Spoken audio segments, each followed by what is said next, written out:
নবী আলাইহিস সালাতু ওয়াস সালামের সিরিয়াল শেষ হয়ে যাওয়ার পরে Abu Bakr driver, Omar driver, Usman driver, Ali driver, Muawiya driver, Omar ibn Abdul Aziz driver, বাদশা শাহজাহান ড্রাইভার, বাদশা আলমগীর ড্রাইভার, এই সমস্ত দামি দামি আল্লাহ ওয়ালারা যতক্ষণ পর্যন্ত এই দুনিয়ার গাড়ি চালানোর ড্রাইভিং করেছেন অতদিন পর্যন্ত দুনিয়াটা সুন্দর চলছে, গাড়িটা ভালো চলছে। এই সিরিয়াল চলে যাওয়ার পরে যখন দুনিয়ার ড্রাইভার হবে আনতালিদাল আমাতু রাব্বাতাহা, সুদকর, ঘুষকর, মাগিবাজ, ফাঁকিবাজ, লম্পট, লুচ্চ, ঠোন মারে, মন মারে, রাস্তা মারে, খাল মারে, বিজিএফ কার্ড মারে, পঙ্গু ভাতা মারে, বয়স্ক ভাতা মাইরে খায়। কথা বলেন?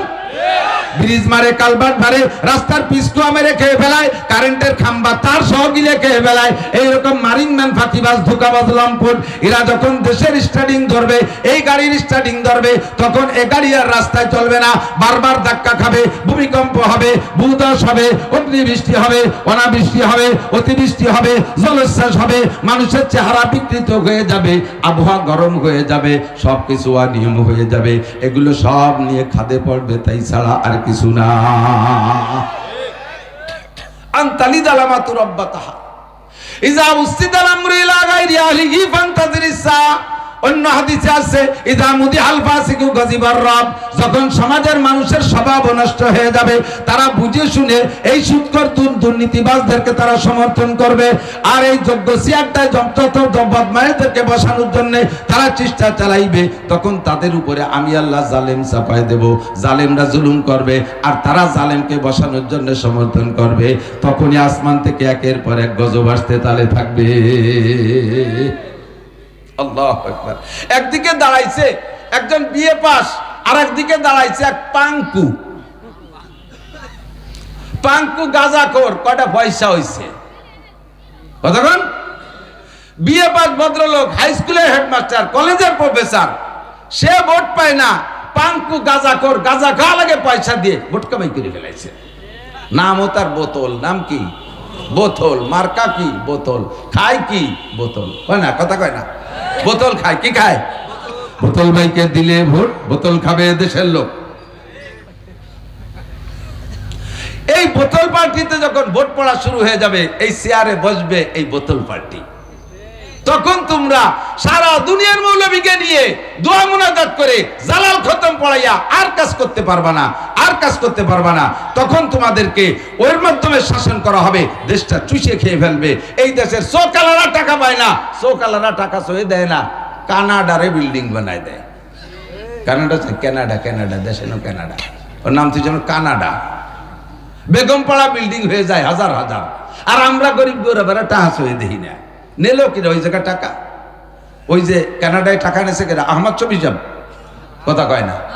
আহমদ ছবি চাপ, হাটাজারি হুজুর, পটিয়া, বাবুনগর, জিরি, নাজিরাট, লালবাগ, ফরিদাবাদ, মালিবাগ, যাত্রাবাড়ি, গহরডাঙ্গা, পুড্ড মাদ্রাসা, বাহিদ্য মাদ্রাসা, শামসুল উলুম, কোন মাদ্রাসার হুজুররা বিদেশে টাকা নেয়নি।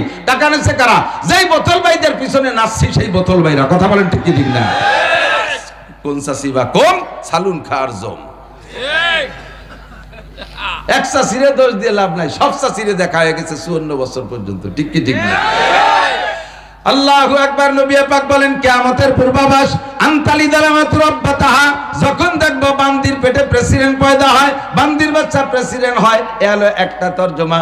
আর একটা তরজমা হলো যখন সন্তানরা মায়ের সাথে বান্দির ব্যবহার করবে, বউরে নিয়ে সোনার পিতেলে গুগু, বউডারে নিয়ে সাততলায় এসির মধ্যে ঘুমাবে, আর বাপ 9টা 10টার আগে ঘুম থেকে উঠবে না। আর রাত্রে শোয়ার সময় বলে রাখবে, আম্মু আমরা তো 9টার আগে ঘুম থেকে উঠবো না, তুমি সকালে নাস্তাটা তৈরি করে রেখো, ঘর বাড়িটা ধুয়ে গুছে পরিষ্কার করে রেখো, আমাদের গতকালকের কাপড় চোপড়গুলো ময়লা রয়েছে মা পরিষ্কার করে রেখো।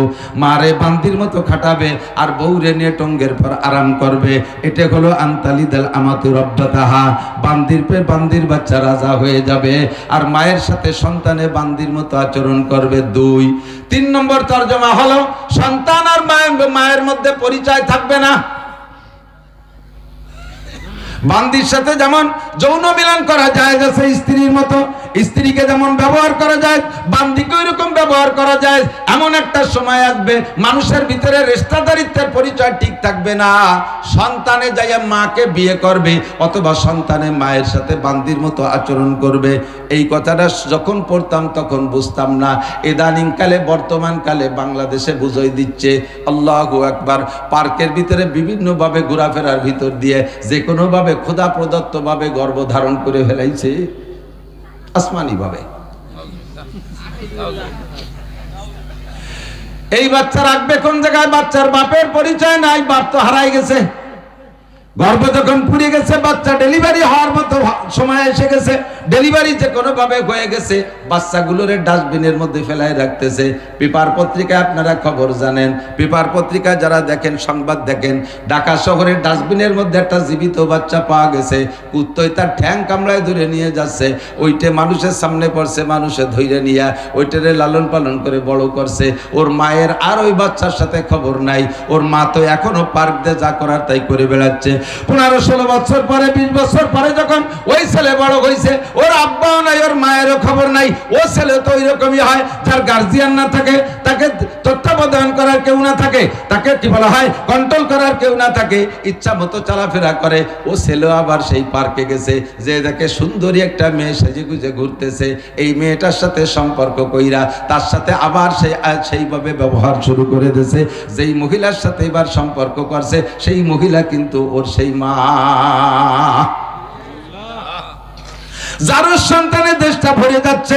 এর নামই হলো জারজ সন্তান বৃদ্ধি পাবে, জারজ সন্তানে ভরে যায়। 14ই ফেব্রুয়ারিকে কেন্দ্র কইরা, 14ই ফেব্রুয়ারি ভালোবাসা দিবস বানাইয়া লক্ষ লক্ষ জারজ সন্তান দুনিয়ায় জন্ম দিচ্ছে সারা বিশ্বব্যাপী। কথা বলেন?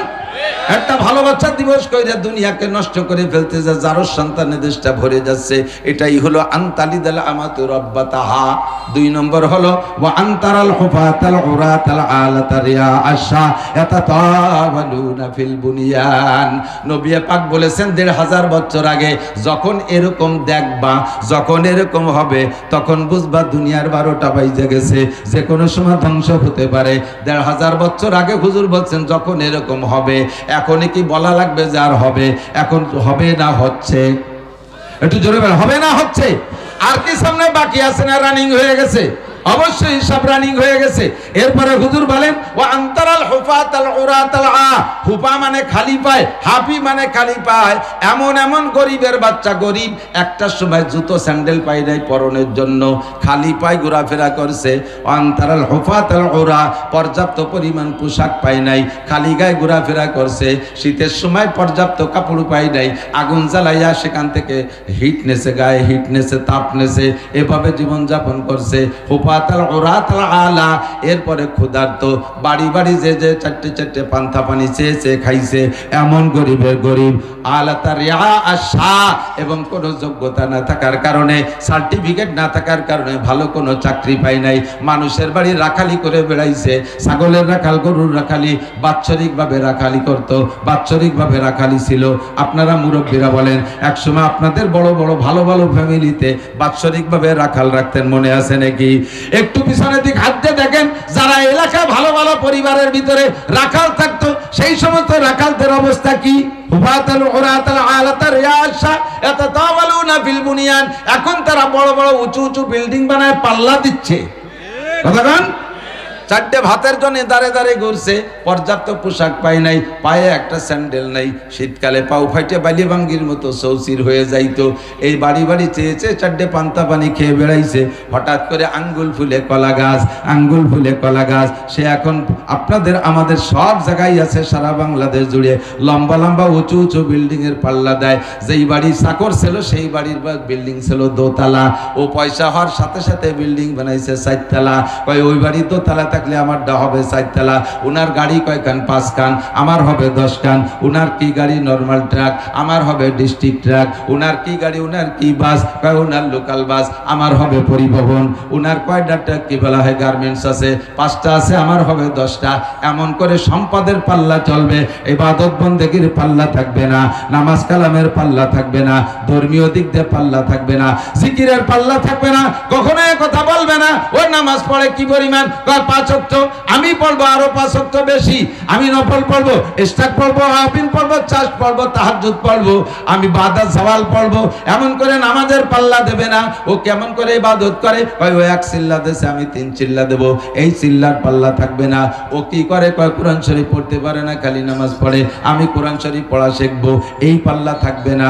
ও কি করছে? কয় উমরা করছে, আমি হজ করব, এই পাল্লা থাকবে না। একটু পানি দেন। বিল্ডিং এর পাল্লা চলবে, এগুলো কি সামনে চলবে না চালু হয়ে গেছে? একটু বলেন, চলবে না চালু হয়ে গেছে? হুজুর বলেন এগুলো কিয়ামতের আলামত। এই কিয়ামতের আলামতের মধ্যে নবী পাক বলেন আরো 15টা আলামত আছে। মাঝে মাঝে ওয়াজের মধ্যে বলি, এবারই সামনে পাইতে গেছে। ভূমিকম্প কেন হলো? এই ভূমিকম্পের কথাটাই নবী পাক বলেছেন, রিহান হামরা জালজালাতান ওয়া মাসকান ওয়া কাসফা।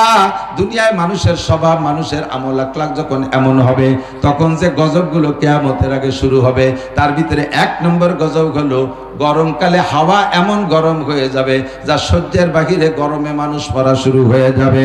2 নম্বরে জালজালা, দেশে বারবার ভূমিকম্প হবে। 3 নম্বরে মাসকা, মানুষের চেহারা পরিবর্তন হয়ে যাবে। 4 নম্বরে কাসফা, পাথর বর্ষণ, শিলা বর্ষণ হবে। অনাকাঙ্ক্ষিত বৃষ্টি বর্ষায় আর ঝড় তুফানে মানুষের সোনার ফসলগুলো কেড়ে নিয়ে যাবে। এই সমস্ত গজবের কারণ হলো 15টা। একটু বলেন কয়টা? কষ্ট হচ্ছে? আল্লাহ 15টার ভিতরে 1 নম্বর হুজুর বলেন ইজাত্তু কিদাল ফাই উদাওয়ালা। যখন দুনিয়ার মানুষ, কোন দেশের মানুষ, ইজাত্তু কিদাল ফাই উদাওয়ালা, যুদ্ধে বিজয়ী সম্পদ, আমার দিক, যুদ্ধে বিজয়ী সম্পদকে যখন নিজের দৌলত মনে করবে।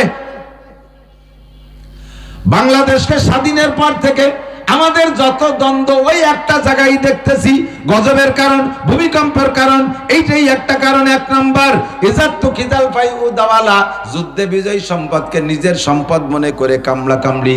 এক দল কয় আমরা স্বাধীন করছি, আর এক দল কয় আমরা ঘোষণা দিছি। এই স্বাধীন আর ঘোষণা নিয়ে 2 দলের কামলা কামড়িতে সারা বাংলাদেশের 18 কোটি মানুষ অস্থির। ভূমিকম্প কেন হয়? যত দোষ নন্দ ঘোষ মৌলবীকে উপরে দোষ কয়। আগে এত হুজুরও ছিল না, এত আযাব গজবও ছিল না, তাই কি হুজুর ভাই যে আযাব গজব বাড়াইছে নাকি? এই কথাটা ফিরাউনি কথা। এই কথাটা কি কথা? ফিরাউন 300 বছর পর্যন্ত রাজত্ব চালাইছে, মাতুপারি করছে, এর ভিতরে কোনো আযাব গজব আসে নাই। 300 বছরের মাথায় যখন মুসা আলাইহিস সালাম নবী হয়ে আসছে, তখন মুসা আলাইহিস সালাম যখন তারে কলেমার দাওয়াত দিয়েছে, কুল লা ইলাহা ইল্লাল্লাহু মুসা কালিমুল্লাহ, তখন ফিরাউন কা আনা রাব্বুকুমুল আলা, আমি আবার কোন আল্লাহরে আল্লাহ মানবো? আমি তো সবচেয়ে বড় রব। বলার সাথে সাথে আল্লাহ পাক আয়াতে 9 একে একে 9টা গজব তার উপরে চাপাই দিয়েছে। 1 নম্বর গজব হলো একই এলাকায়, একই মিশরে বসবাস। মুসা আলাইহিস সালামের কওমের নাম বনি ইসরাইল। তারা যে এলাকায় থাকে, ওই এলাকার মধ্যে কোনো ফিরাউনের কওম নাই, তার নাম হলো কিপ্তি। আর ফিরাউনের কওম যে জায়গা, সেই কিপ্তির এলাকা আলাদা। একই এলাকায়, একই গ্রামে, একই শহরে থাকে। মুসা আলাইহিস সালামের কওমের সব পানি পানি আছে, ফিরাউনের কওমের সব পানি রক্ত হয়ে গেছে। এমন রক্ত, জমাট বাঁধা রক্ত, খাতি পারে না। পানি না থাকলে কি মানুষ বাঁচে নাকি? এখন ফিরাউনের কাছে আইসা, ওর উম্মতরা আইসা কাছে, খোদা তাআলা মুসার এলাকার পানি তো পানি আছে, তো তোমারে আমরা ক্ষুধা মানি, তোমার এলাকার পানি তো রক্ত হয়ে গেছে, বাঁচার উপায় কি? কয় যে কি করি, কদি দাঁড়া দেখি, যাক আমি চেষ্টা করতেছি।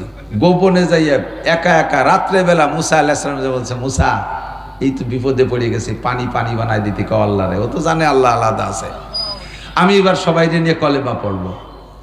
মুসা আলাইহিস সালাম কইলে, আল্লাহ ওর বাপ ভালো, মনে হয় তওবা করছে, পানি বানাই দাও। ও কলেমা পড়বে, পানি বানাই দিচ্ছে, পানি হয়ে গেছে। আল্লাহ পাক পরের দিন সকালবেলা পানি ঠিক করে দিছে। এখন মুসা আলাইহিস সালাম, পড়ো কলেমা পড়ো। কয় যে কেন কলেমা পড়বো? এই পানি আগে পরে কোনোদিন রক্ত হয় নাই, তুমি আসার কারণে পানি রক্ত হয়েছে। কথা তো ঠিকই, মুসা আলাইহিস সালাম আসার কারণে রক্ত হয়েছে। তা মুসার কারণেই যদি রক্ত হয় পানি, তাহলে মুসার কমে হলো না, তোর কমে হয় কে? মুসা আসার পরেই হয়েছে ঠিক, কিন্তু দোষটা কি মুসার না ফিরাউনের? জোরে বলেন, মুসার না ফিরাউনের? দেশে হুজুর বাড়ছে, আযাব গজব বাড়ছে। আগে দেশে এত বড় বড় হুজুর ছিল না, আযাব গজব ছিল না, তাই কি হুজুররা আযাব গজব টেনে আনছে? হুজুররা এই পরিমাণ হয়ে যে পরিমাণ বয়ান বক্তৃতা করতেছি, আমরা যে পরিমাণ প্রতিবাদ করতেছি, এত যদি না থাকতো তাহলে দুনিয়া এই কয়দিন বাংলাদেশ শেষ হয়ে যাইতো, বাংলাদেশ থাকতো না। হুজুরকে দোষ, যত দোষ নন্দ ঘোষ, এজাত তো কিজাল ফাই উদাওয়ালা। আমরা কোনো হুজুর এদেশে ওইভাবে নিয়ে কামলা কামলি করি না, বলি না যে এটা আমরা করছি, এটা আমরা করছি, ওটা আমরা করছি। হ্যাঁ, বললে আমরাই বলতে পারি এই উপমহাদেশ থেকে ইংরেজকে তাড়ানোর যে আন্দোলন, এটা উলামায়ে কেরামই সর্বপ্রথম শুরু করেছে। উলামায়ে কেরামের আন্দোলনে এই দেশ স্বাধীন হয়েছে, এই এশিয়া মহাদেশ ধরে স্বাধীন হয়েছে। নইলে আজও পর্যন্ত ইংরেজের গোলামি করা লাগতো, আর বাংলাদেশের নির্বাচন করানো লাগতো না, এদেশের প্রেসিডেন্ট প্রধানমন্ত্রী হওয়া লাগতো না।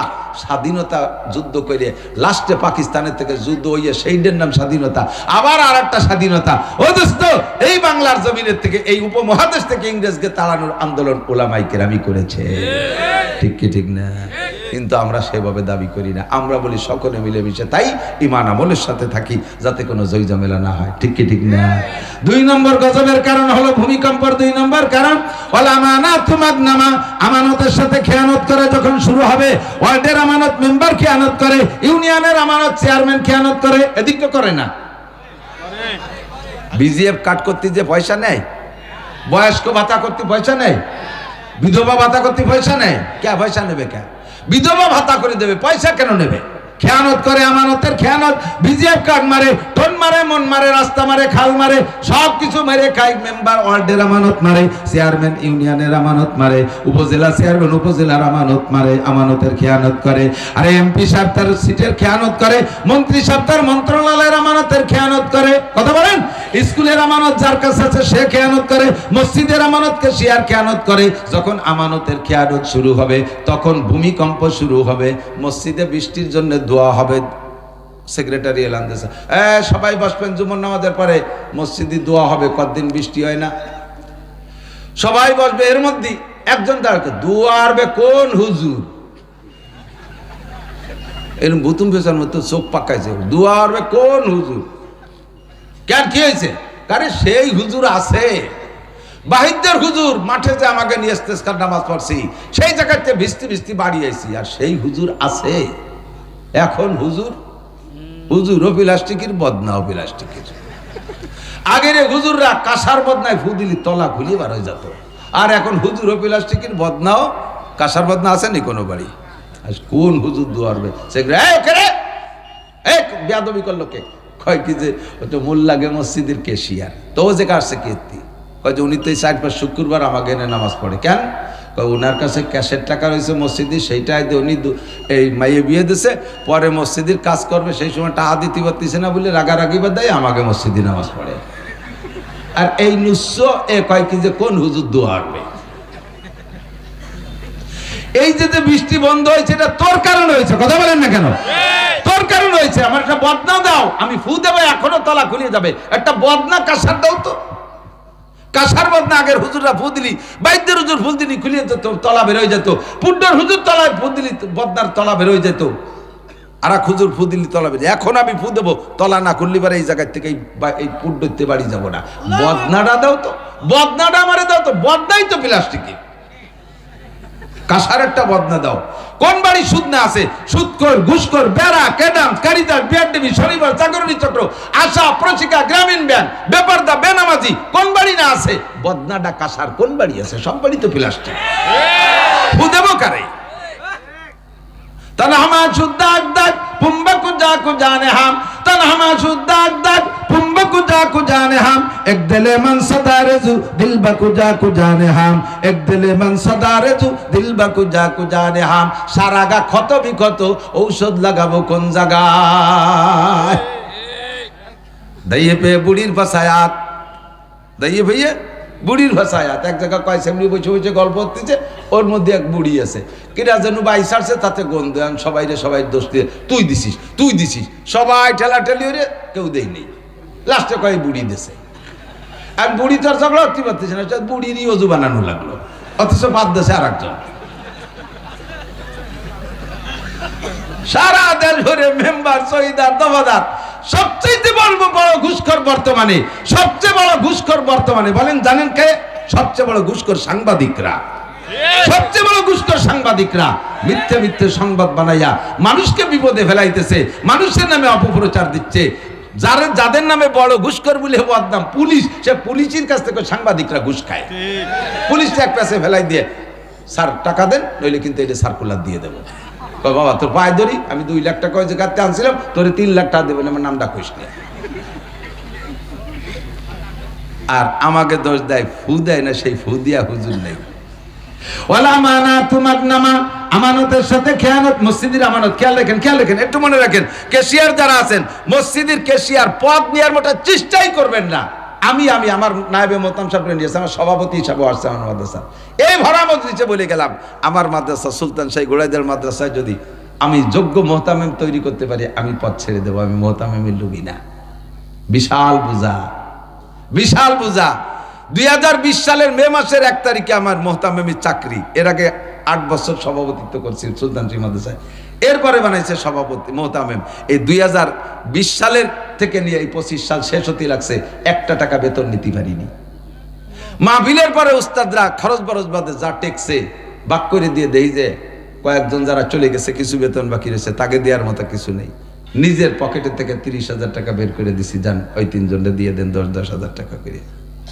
একটা লুকমা ভাত মাদ্রাসার খাই না, আল্লাহর রহমতে আল্লাহ খাওয়ায় না।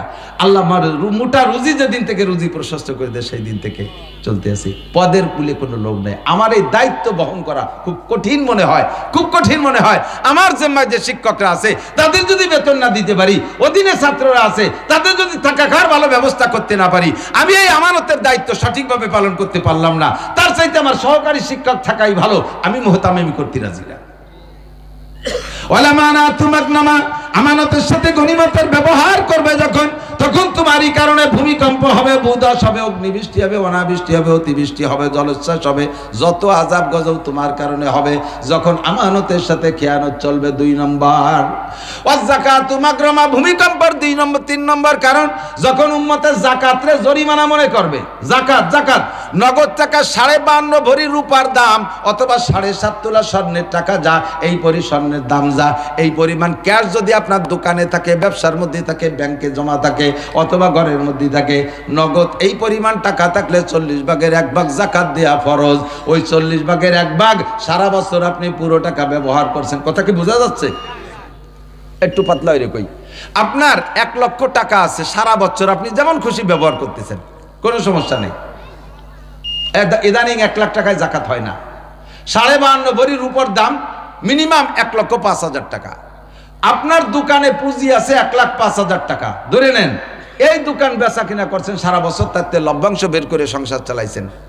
পুরো দোকানের সব টাকা যদি আপনি খেয়ে ফেলেন, বছরের মধ্যে আল্লাহ পাক আপনার পর হস্তক্ষেপ করবে না। 365 দিন চলে গেছে এভাবে। কিন্তু 366তম দিন যে যখন আপনার দোকানে হিসাব করে দেখা গেল 1,05,000 টাকা আছে, ওর থেকে 1,02,500 আর 5,000-এর 40 ভাগের 1 ভাগ কয় টাকা হয়? এই কয় টাকা আপনার খাওয়া হারাম, আপনার দোকানের টাকা আপনার ব্যবহার করা হারাম। ওই টাকা বের করার আগ পর্যন্ত দোকানের কোনো মাল আপনি ব্যবহার করতে পারবেন না, কারণ প্রত্যেক 1 টাকার মধ্যে 2.5 পয়সা রয়ে গেছে। প্রত্যেক 1 টাকার মধ্যে 2.5 পয়সা রয়ে গেছে আপনার হারাম টাকা। এই হারাম টাকাকে আপনি ব্যবহার করতে পারবেন না, আপনার নিজের টাকা ব্যবহার করতে পারবে না। 40 ভাগের 1 ভাগ বের করে দিতে হবে। যদি বাংলাদেশের পয়সাওয়ালারা তাদের যাকাতগুলো সঠিকভাবে বের করে দিত, আসমানি রহমত পরিমাণ মতো বৃষ্টি নাজিল হতো, সময় মতো রৌদ্র হতো, জল বৃষ্টিতে ফসল নষ্ট হয়ে যেত না, ক্ষুধার গজব আসতো না। যদি মানুষের যাকাতগুলো সঠিকভাবে দিত, একটা মাদ্রাসায় এই লিল্লা বোর্ডিং এর জন্য চিন্তা করা লাগতো না। গরিব মিসকিনরা এই ব্যারাক অ্যাডামস কারিতাসের থেকে, গ্রামীণ ব্যাংকের থেকে সুদে লোন নেওয়া লাগতো না। যাকাতের টাকা সঠিকভাবে বন্টন করে দিলে সমস্ত গরিব স্বাবলম্বী হয়ে যেত। ব্যবস্থা সেভাবে না করিয়া থানায় থানায় লিখে দিয়েছে সাইনবোর্ডে এক একখান, ভিক্ষুক মুক্ত, ফকির মুক্ত বলমারি, ফকির মুক্ত সালতা, ফকির মুক্ত নগরকান্দা। আমি গেছি ফকিরহাটে, ফকিরহাট বাগেরহাটে এক গেলে থানার নাম থানা ফকিরহাট। বাসে আমার গাড়ির নামে, গাড়ির দাঁড়াইও একটু নামে চা খাই। তা চা খাইতে নামছি, নামার সাথে সাথে দেখছি 2টি খুঁটি, তো খুঁটি 2টি দিয়ে উপর দিক চাইছি, দেখি যে একখান সাইনবোর্ড, ওতে লেখা ফকির মুক্ত ফকিরহাট। তো ফকির মুক্ত ফকিরহাট আমি পড়িও শেষ করতে পারিনি। এর মধ্যে ফকিরহাটটা আইছে, বাবার 10টা টাকা দেন। আমি কে বেটা এই যে কি লেখা ফকির মুক্ত ফকিরহাট, সেই সাইনবোর্ডের তলে দাঁড়ায় তুমি বইটা চাও, কও যে লাগছে সে বড়ি বেড়ে, আমার 10 টাকা লাগবে দাও। ফকির মুক্ত, ফকিরাট লেখলেই ফকির মুক্ত হয়ে যায় না। শতভাগ বিদ্যুতায়িত লেখলেই বিদ্যুতায়িত হয়ে যায় না। কথা বলেন? সকালে কারেন্ট থাকে না, বিকেলে কারেন্ট থাকে না, লোডশেডিং এর পর লোডশেডিং, আর খালি সাইনবোর্ড লেখলেই হয়ে যায়। ওয়াযাকাতু মাগরামা, যাকাতরে যখন জরিমানা মনে করবা, মৌসুমি ফসল, মৌসুমি ফসল, এদিক দেখেন নগদ টাকার যাকাত একরকম, আর মৌসুমি ফসল আমাদের হানাফি মাযহাবে মা খারাজা মিনাল আরদে, যা জমিনের থেকে উৎপাদন হবে। 1 কেজি পেঁয়াজও যদি হয় তবুও তার 40 ভাগের 1 ভাগ, 1 মণ পেঁয়াজও যদি হয় তার 40 ভাগের 1 ভাগ দিতে হবে। যে ফসল যেমন ফলাইতে তার পিছনে যেমন খরচ, তার থেকে ওসর সেভাবে দিতে হবে। যেই ফসলের পিছনে কোনো খরচ নাই, 1 বিঘা জমিতে বাঁশ লাগাইছেন, তারে সার ওষুধ কীটনাশক পানি দেয়া লাগে না, বাঁশের চাষের জন্য কিছু দেয়া লাগে না, কোনো লাগাইতে আসলে হয়ে যায়। কতক্ষণ? এই বাঁশও আপনার 40 বাঁশের ভাগ দিতে হবে, 10টায় 1টা, বছরের শেষে 10টা বাঁশের 1টা বাঁশ গরিবরে দিয়ে দিতে হবে, 10টা বাঁশের 1টা। যদি আপনি না দেন আল্লাহ পাক রেখে দিতে পারে। সুন্দর সুন্দর করলি হয়ে কেবল মাথা বের হয়েছে, হালকা একটা জ্বর সাইডে মাথাগুলো ভাঙিয়ে সব মাথা বানায় দেবে। বারে বারে 10টা বাঁশের 1টা বাঁশ। আম বাগান বানাইছেন, ওরা আম বাগানের 20 ভাগের 1 ভাগ দিতে হবে। আপনাদের আমাদের দেশে কলাই বুনাই নাকি জানি না, আমাদের ওদিক কলাই ফসল বুনাই, কলাই মুসুরি, এর পিছনে সার ওষুধ কীটনাশক পানি দেওয়া লাগে না, শুধু বুনই রেখে আসে আর সময় মতো কাইটে নিয়ে আসে, এর 10 ভাগের 1 ভাগ দিতে হবে। আপনাদের পেঁয়াজের পিছনে যথেষ্ট পরিশ্রম আছে, 40 ভাগের 1 ভাগ দিতে হবে। পাটের পিছনে যথেষ্ট পরিশ্রম আছে, 40 ভাগের 1 ভাগ দিতে হবে। আর ধানের পিছনে যথেষ্ট খরচ আছে, ওরও 40 ভাগের 1 ভাগ দিতে হবে।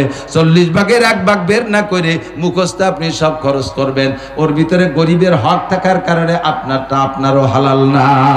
যখন আমরা সুন্দর করে বলবো, বুঝাই দেবো, তখন এটাকে জরিমানা মনে করবে, আমার ক্ষেত্রের ফসল আমি যা খুশি তাই করবো। হুজুররা পাম্পট্টি দিয়ে নেওয়ার জন্য মশলা খাড়া হারে। আবার যখন ধান পাট কালেকশনে যাই, দান দেয় কোন সাইজের ধান, পিএস দেবে যত কাটা পিএস, কুচো পিএস, সেইগুলো দেবে। দান দেবে আগাইলে মাইকনে খেড়িও দান, সিটে দান। আল্লাহু আকবার। আল্লাহ পাক রব্বুল আলামিন বলেন, এই সিটে দান আর আগাইলে দান দিলে কিরম লাগে আগামীবার দেখাই দেব।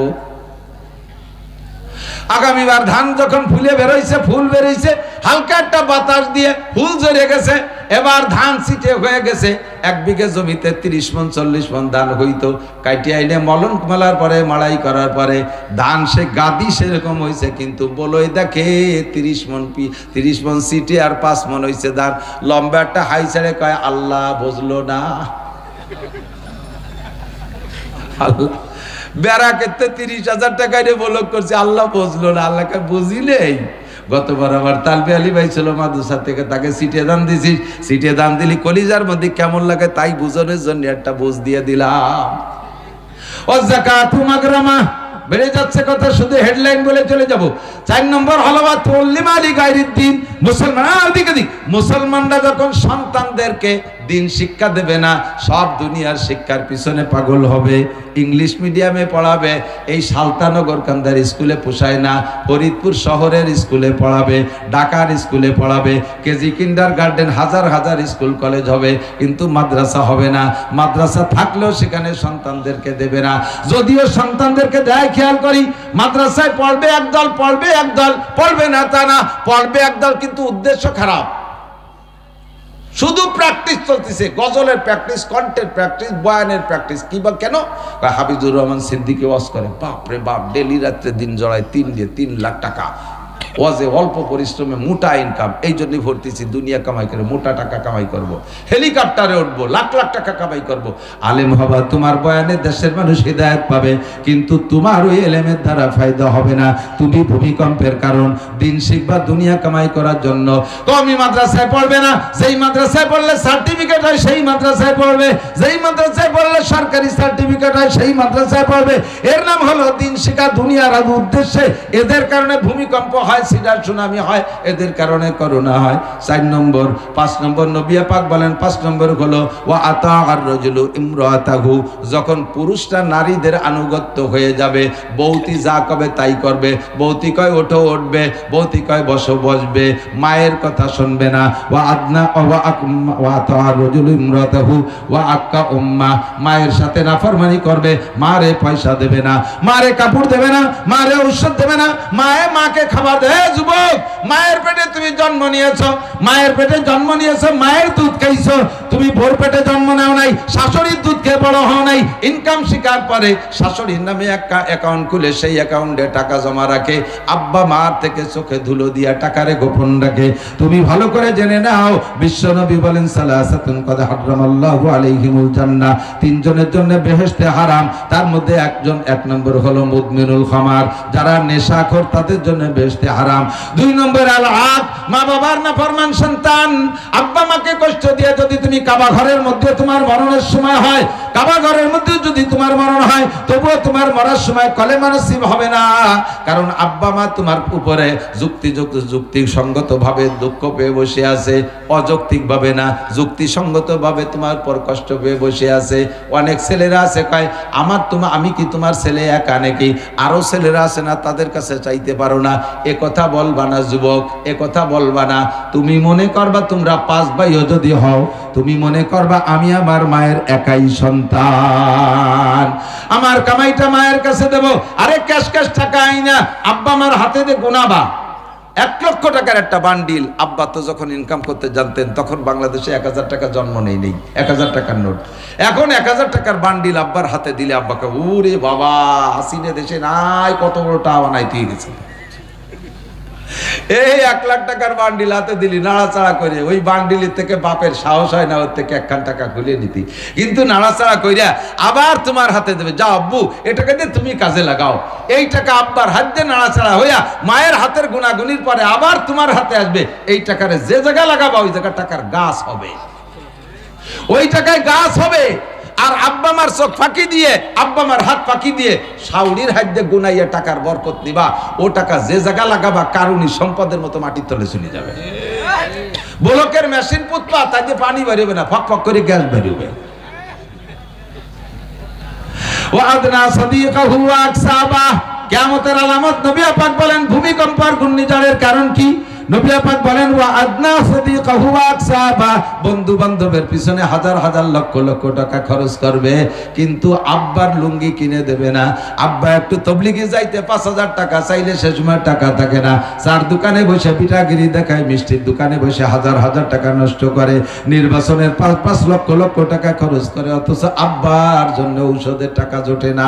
এই তোর কারণে দুনিয়ায় ভূমিকম্প হয় আর গজব হয়। এরপরে হুজুর বলেন 4 8 9 নম্বরে হলো হুজুর বলেন ওয়াজাহারাতিল আসওয়াতু ফিল মাসাজিদ, বড় বড় মসজিদ হবে, মাসাজিদুহুম মুতাআমিরাতুন ওয়া হিয়া খারাবুন আনিল হুদা, মসজিদ বানাইয়া পাল্লা দেবে। ওদের মসজিদ কি দিয়ে বানাইছে? কয় ইট দেয়ার রং করছে, শুধু টাইলস করে নাই। কয় না আমাদেরটা টাইলস হবে। ওদেরটা কি টাইলস দেশে? কয় আকিস কোম্পানির। আমাদেরটাই হবে মার্বেল টাইলস। ওদেরটার ভিতরে বাতাসের কি ব্যবস্থা? ওদেরটার ভিতরে ফ্যান দেশে। কয় আমাদেরটা হবে এসি। ওদেরটাই কি ফ্যান দেশে? কয় 52 ইঞ্চি ফ্যান দেশে। আমাদেরটা হবে হেলিকপ্টার সাইজের ফ্যান। দেখছেন হেলিকপ্টারের ফ্যান, বড় বড় ফ্যান, এক ফ্যানে সারা মসজিদ। ওই যে যদি না দিতেন বাঙ্গা ঈদগাহ মাদ্রাসার মসজিদে দেখবেন নিক্সন চৌধুরী ফ্যান কয়টা যে তার 1-8টা ফ্যানে এক হেলিকপ্টার উড়তে পারে। পাল্লা চলবে মসজিদ বানাইয়া। ওদের মসজিদে নরমাল কার্পেট, আমাদেরটা হবে মখমল, গালিচা হবে 1 ইঞ্চি। এইভাবে পাল্লা চলবে, কিন্তু মসজিদের ভিতরে মুসল্লি থাকবে না। ফজরের আজান দিলে ইমাম, মুয়াজ্জিন আর বুড়ো একজন মুসল্লি ছাড়া মুসল্লি নাই। ওক্তীয় নামাজে কোন মসজিদে আজানের ব্যবস্থাও থাকবে না। এইগুলো হলো কিয়ামতের আলামত, ভূমিকম্পের কারণ। যেগুলো বলছি সামনে হবে না, সব রানিং হয়ে গেছে। একটু জোরে বলেন চলছে কি চলছে না? এরপরে হুজুর বলেন এই 3টে ইম্পর্টেন্ট, ভেরি ভেরি ইম্পর্টেন্ট 3টে। এরপরে হুজুর বলেন ওয়াসাদাল কবিলাতা ফাসিকুহুম, কওমের নেতৃত্ব দেবে, মেম্বার হবে, চেয়ারম্যান হবে, মাতুব্বার হবে, এমপি হবে কারা? সাদাল কবিলাতা ফাসিকুহুম, ফাসেকরা হবে কওমের নেতা। ফাসেক কাকে বলে? যে রেগুলার বুঝে বুঝে কবিরা গুনাহ করে, দাড়ি কাটে ফাসেক, নামাজ পড়ে না ফাসেক, রোজা রাখে না ফাসেক, হজ ফরজ হইছে করে না ফাসেক, যাকাত ফরজ হইছে করে না, আদায় করে না ফাসেক, বউ বাচ্চারে পর্দায় রাখে না ফাসেক, নিজেও বেপরদা করে ফাসেক। আল্লাহু আকবার। নামাজ কালামের দ্বার ধরে না, সুদে কারবার করে ফাসেক, ঘুষের কারবার করে ফাসেক, দুর্নীতি করে যে ফাসেক। এই সমস্ত দুর্নীতিবাজ ফাসেক ফুজ্জাররা যখন কওমের নেতা হবে তখন ভূমিকম্প হবে, কারণ ড্রাইভার নষ্ট হইয়া গেছে। ওয়াসাদাল কবিলাতা ফাসিকুহুম। এরপরে হুজুর বলে মাকানা জাইমুল কওমে আরজালাহুম, কওমের চিন্তাবিদ হবে। জাইম মানে চিন্তাবিদ। কওমের মাতুব্বারি করবে কারা? আরজালাহুম। আজ থেকে 30 বছর আগে যারা এই মাঠে ক্ষেত খামারে কিষেন কামলা দিয়ে বেড়াইছে, পরের বুইতে পিঁয়াজ লাগাই বেড়াইছে, পরের জমির পাট কাটিয়ে বেড়াইছে, এই সমস্ত কিষেনরা হঠাৎ করে আঙ্গুর ফুলে কলা গাছ, বিশাল ধনী ছেলে একটা আমেরিকা চলে গেছে, মাসে 5 লাখ টাকা পাঠায়, হঠাৎ করে আঙ্গুর ফুলে কলা গাছ, সালতার থানা সদরের ভিতরে বড় বিল্ডিং, ফরিদপুর শহরে বিল্ডিং, ঢাকা শহরে জায়গা রাখা শুরু হয়ে গেছে। এই সমস্ত মূর্খ অশিক্ষিত কিষেনরা যখন হবে সমাজের মাতুব্বার, এরা হবে মাতুব্বার। অমুক মাতুব্বার না থাকলে কি বলা হয়, সালিশ হবে না। এইরকম মূর্খরা যখন কওমের নেতৃত্ব দেবে, এরপরে হুজুর বলেন উকরিমার রাজুলু মাকাবাতা শাররিহি। এই ভাই আমার দিক তাকান, উকরিমার রাজুলু মাকাবাতা শাররিহি, মানুষকে সম্মান করা হবে তার ক্ষতির ভয়ে। যদি সার সার না কই, মাতুব্বার মাতুব্বার না কই, কাকা কাকা কই না ডাকি, নেতা নেতা কই না ডাকি, আবার কোন পেছে ফেলাইয়া মামলায় ফেলাই দেবে, কোন বিপদে ফেলাই দেবে, কোন পেছের মধ্যে ফেলাই দেয়, এই ভয়ে তারে সম্মান করা লাগে। নইলে সে যে সাইজের মানুষ, তারে পাউ দিয়ে লাইথো নিয়ে পারিজ্জেত যায়। কতক্ষণ লাইথো নিয়ে পারিজ্জেত যায়, অথচ তারে বস বস সেলুট দিয়া লাগতেছে। কারণ যদি সেলুট না দেয় কোন বিপদে ফেলাই দেয়। এইটা কি বাকি আছে না চলছে? এটা বাকি আছে না চলছে? তাহলে দাইয়েবে বুড়ির পাশে হাত দিয়ে লাভ নাই, যে যত হুজুর তত আপদ বিপদ। সব কিছু হিসেব করে দেখেন কারা। আল্লাহর কসম এই জাতীয় সমস্যা হুজুরদের মধ্যে একটাও নাই, দিনদার মানুষের মধ্যে একটাও নাই। কথা কন, সবগুলো ওই সাইজের। এরপরে হুজুর বলেন ওয়াজাহারাতিল মাআজিফ ওয়াল কায়নাত, বাদ্যযন্ত্র এমন বাড়বে, মুসলমান নিজেদের ধর্মীয় প্রোগ্রামের মধ্যে পর্যন্ত বাদ্যযন্ত্র নিয়ে আসবে। ইদানিং দেখেন, ইউটিউব খুলে দেখেন, যত ইসলামিক সঙ্গীত আছে, ইসলামিক সঙ্গীতগুলো, ইসলামিক সঙ্গীতরাই কণ্ঠশিল্পী বিভিন্ন গোষ্ঠী বানাইছে, কলরব গোষ্ঠী, আরো কারা কারা গোষ্ঠী আছে। এই গোষ্ঠীতে যত গান গজল গায়, ধর্মীয় গান, প্রত্যেকটা গানের ভিতরে চালায় দেখেন বাজনা মিক্সার, আছে না নাই? মুসলমানের বিয়ের অনুষ্ঠানে বাজনা ডেক্সেট বক্সের বাজাইয়া এই বিবাহের অনুষ্ঠানটা নষ্ট করে ফেলে। বিবাহের অনুষ্ঠানের ভিতরে যদি বাজনা বাজানো হয়, ওই বিয়েতে বরকত থাকে না, ওই বিয়ের ভিতরে খোদার গজব আসে। আল্লাহু আকবার। এদের কারণে ভূমিকম্প হয়। অসুরি বাতিল খুমুর 14 নম্বরে হুজুর বলেন, যখন দেশে মাদক বেড়ে যাবে, যুবকরা মদ খাবে স্বাভাবিকভাবে ওপেনে, মদ গাঁজা এবা ফেন্সিডিল, আপনাদের এদিক এগুলো চলে না? এদিক আছে গাঁজা খোর, বাবা খায়, বাবা এদানিং বলে আঠা খায়। সুবহানাল্লাহ। আমি ঢাকা গেছি, মুন্সিগঞ্জ হজ করতে যাওয়ার পরে একজন এসে কয়, হুজুর নতুন আর একটা খাবার দাবার হয়েছে। সেটা কি? কয় যে শূন্য গু পুড়াইয়া দুমনিলি নিশা হয়। আমি কইলাম আল্লাহ তোমার পায়ে ধরি, এরা আপাতত শূন্য গু খাইয়ে থামিয়ে যাক, কয়দিন পর কাঁচা গু না খায়, নিজেই পায়খানা করে না খায়। হারামখোর নেশাখোর এগুলো বেড়ে যাবে। আজ থেকে 10-20 বছর আগে এত শুনি নাই। কথা কন, এখন যেভাবে ওপেন হয়ে গেছে, আঞ্চলিকভাবে ডিলার হয়ে গেছে, ঘরে ঘরে দাঁড়ে দাঁড়ে পৌঁছায় দিচ্ছে। আল্লাহ হেফাজত করে। এগুলো তোমাদের কারণে ভূমিকম্প। 15 নম্বরটা বলে শেষ করে দেই। 15 নম্বর হুজুর বলেন, ওয়ালানা আখিরু হাযিহিল উম্মতি আউওয়ালাহা, শেষকালে কিছু পণ্ডিত বের হবে, যেই পণ্ডিতরা আগের মহামনীষীদের লুকমা দেবে। কয় কি, ইমাম আবু হানিফা কাফের ছিল, আবু হানিফা মুশরিক, ইমাম শাফি লেখাপড়া জানতো না, আহমদ ইবনে হাম্বল কিছু জানে না, ইমাম মালিক মূর্খ, লেখাপড়া জানে না। লেখাপড়া জানে জাকির নায়েক, লেখাপড়া জানে আব্দুর রাজ্জাক বিন ইউসুফ, লেখাপড়া জানে যত পাঙ্কু আহলে হাদিস আলারা। দুইখান সঠিক বই পড়ে বহুত বড় বড় আলেম হইয়া যায়। বড় বড় আলেমদের লুকমা দেয়। সাদর সাহেবের নামাজ হয় নাই, বাহিদের হুজুরির নামাজ হয় নাই, তবলিগ আলাকের নামাজ হয় না। কথা বলেন, আছে না? বলনে ওলা একদল আছে, লানা আখিরু হাদিল উম্মাত আউওয়ালাহা, পুড্ডার হুজুরির নামাজ হয় নাই। এই সমস্ত বড় বড় আলেমদের নামাজ হয় নাই। পূর্বের মানুষদেরকে লুকমা দিয়া শুরু করবে। ওয়ালানা আখিরু হাদিহিল উম্মাত আউওয়ালাহা। হুজুর বলেন, এই 15টা কাজ যখন রানিং হবে, ফারতাকিবু ইনদা যালিকা রিহান হামরা, অপেক্ষা করো, তখন তোমাদের বাতাস গরম হয়ে যাবে। ওয়া জালজালাতান, ভূমিকম্প হবে। ওয়া মাসকান, মানুষের চেহারা বিকৃত হবে, চরিত্র নষ্ট হবে। আর কি? ওয়া কাযফা, আকাশ থেকে শিলা বর্ষণ, পাথর বর্ষণ হবে। এর একটাও বাকি নাই, সবই কিয়ামতের পূর্বাভাস। আল্লাহ পাক এই দেশকে এই সব গুনাহ থেকে হেফাজত করুক। জোরে বলেন আমিন। রাষ্ট্রীয়ভাবে সবাই ভালো হয়ে যাক, নেতারা ভালো হয়ে যাক, সবাই ভালো হোক। আমরা এখানে যারা বসা আছি, এই যে 15টা দোষ বলছি, এর 2-1টা আমাদেরও কেরকের মধ্যে আছে না নাই? কতক্ষণ না কে আছে না নাই?